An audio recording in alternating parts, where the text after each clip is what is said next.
God doesn't call the qualified. He qualifies the called.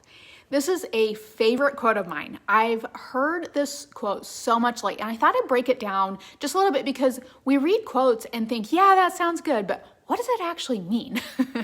Let me know in the comments if there's other quotes you'd like me to discuss. I'd love to do that for you. Okay, so God has a calling on your life. He's created you for a specific purpose. In fact, he has called you and anointed you before you were ever even formed in your mother's womb. Isn't that so cool? He knew exactly what he wanted you to do with your life for him. So all throughout the Bible, God calls unqualified people to do his work. They weren't formally trained or educated to do what he asked them to do. For example, David was a shepherd, yet God calls him to be the king of Israel.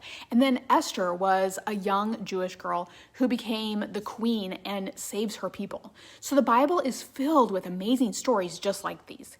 You don't have to be qualified in the eyes of the world to do what God is calling you to do. In fact, God's power actually works best in our weakness. So here's the bottom line. When you feel unqualified to do what God's asking you to do, remember who called you to do it. Don't lean on your own understanding. Lean into the fact that God has qualified you to do great things for him.